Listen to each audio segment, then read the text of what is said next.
Sometimes fashion isn't just about clothes, it's about rethinking the way that we live. Issey Miyake survived the unimaginable as a child in Hiroshima and grew up to create one of the most hopeful and radical visions in fashion history. His idea was simple but world-changing: a piece of cloth. Not east, not west, just fabric, body, and space. From that idea came pleats that never wrinkle, systems that create entire garments from one piece of thread, and a design philosophy that inspired everyone from dancers to Steve Jobs. This is the story of how a piece of cloth changed everything. Issey Miyake was born in 1938 in Hiroshima, Japan. 7 years later, the city was destroyed by the atomic bomb. Miyake survived, but he could never forget the bright red light, the black cloud, and the horror of people fleeing. 3 years later, his mother would pass away from radiation sickness. And of course, for a child, this kind of trauma would be absolutely paralyzing. But Miyake often said that that was what pushed him towards art. Art was one place where he could find peace. In Hiroshima, he discovered the work of sculptor Isamu Noguchi. Noguchi had been asked to design a new bridge for Hiroshima during the rebuild. They wanted him to create a symbol of optimism after the devastation.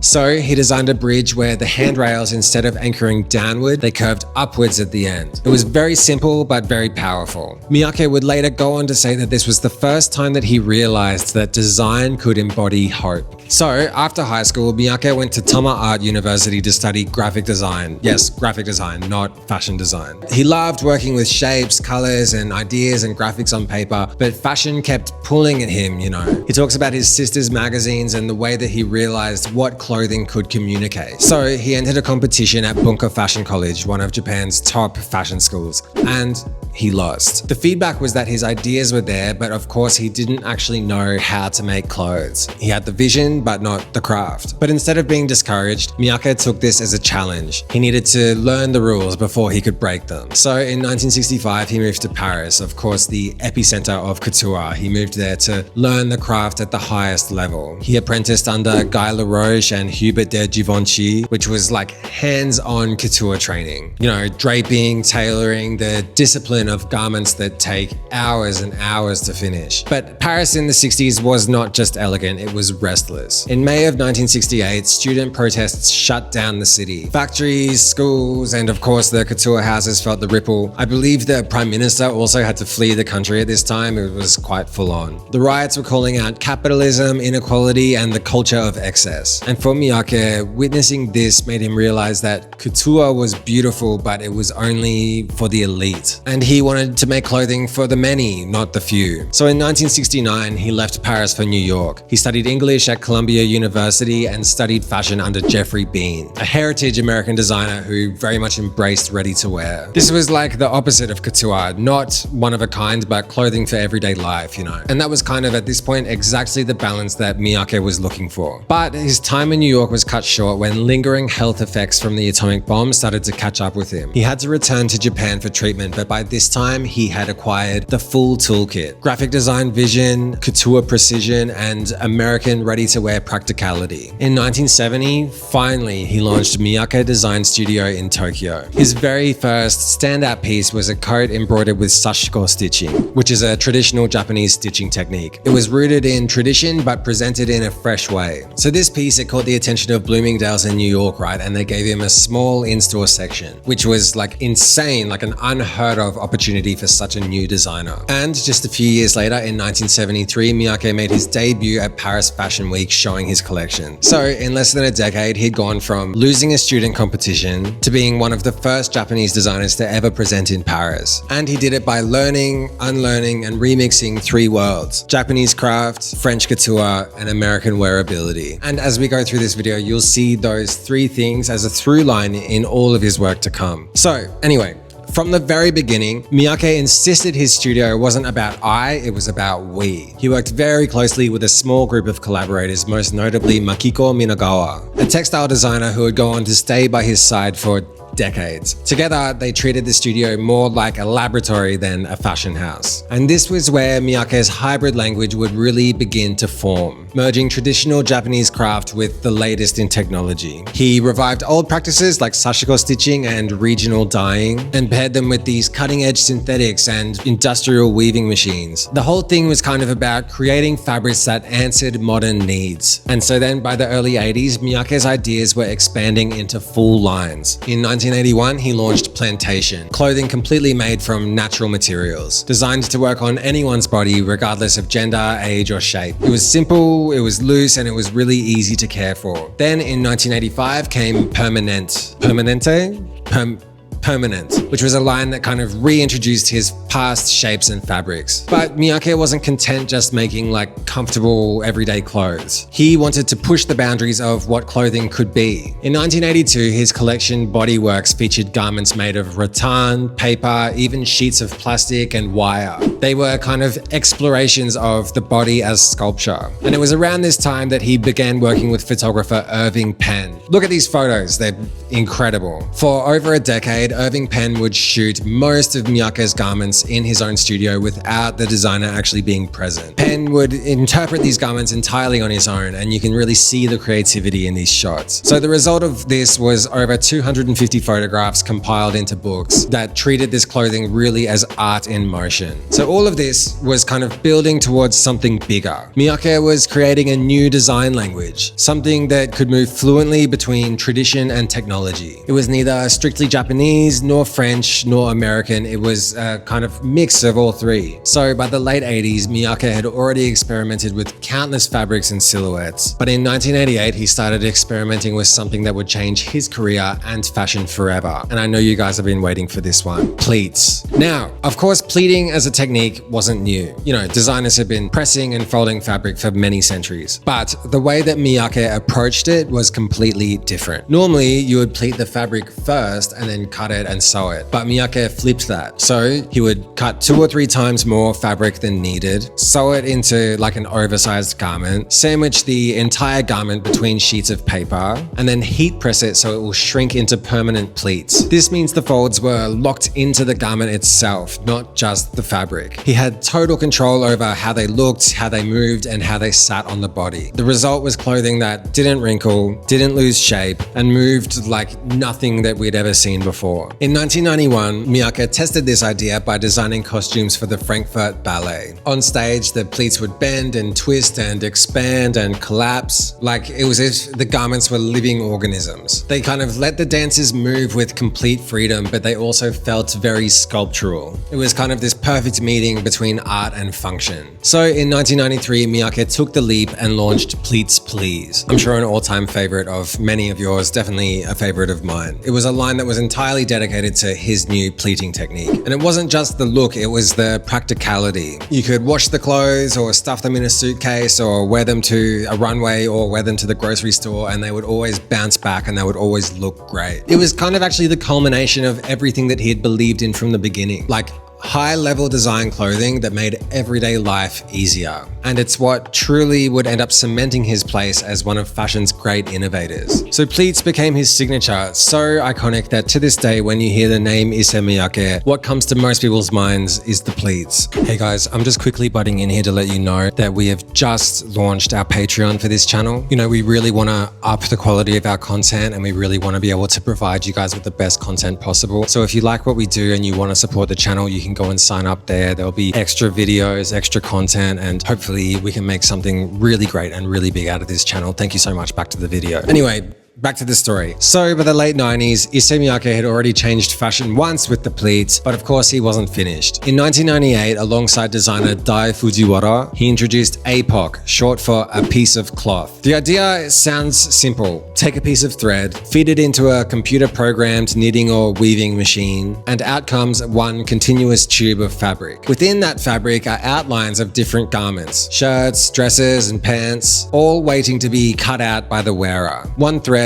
endless possibilities. Are you understanding? I hope you're understanding. Anyways, from a technical side of things, it was mind-blowing. But philosophically, it was pure Miyake. You know, clothing as a system, not just an object. That's what he had been doing this entire time. It reduced waste, put creative power in the hands of the wearer, and asked a big question. What if fashion didn't need to start with excess? On the runway, it looked insane. Identical garments pulled from one continuous piece of fabric, but it wasn't a gimmick. It was an early vision of sustainable design, decades before zero waste became a buzzword, you know. And Miyake's obsession with systems would continue into the 2000s. In 2010, he launched 1325 Issey Miyake, which was a project developed with computer scientist Jun Mitani. So these pieces, they look insane, either as a garment or as a homeware. They start as this flat kind of origami-like fold. Then with one movement, they pop open into a complex three-dimensional garment. The name itself, 1325, is a puzzle, meaning one piece of cloth transformed into a 3D shape, then returning to 2D when stored, and finally creating a fifth dimension transformation. It was clothing designed like mathematics. Of course, all this experimentation needed funding. You know, you need a lot of money to play around with and make all this stuff. So around this same time, Miyake launched L'eau d'Issey, and I definitely butchered that pronunciation, apologies. But it was a fragrance inspired by the smell of water on skin. It went on to become a massive commercial success and one of the brand's best-selling products to this day. It's one of those things that you just get for someone when you don't know what to buy them or you don't know them very well. So rather than chase all this perfume money for its own sake, Miyake used the perfume's success to bankroll projects like A-POC and 1325. And that went on to be the pattern of his whole career. Take something as universal as water or as basic as a single thread and turn it into a system that reshapes how we think about clothing. So anyway, we were just in the 2000s then for a second,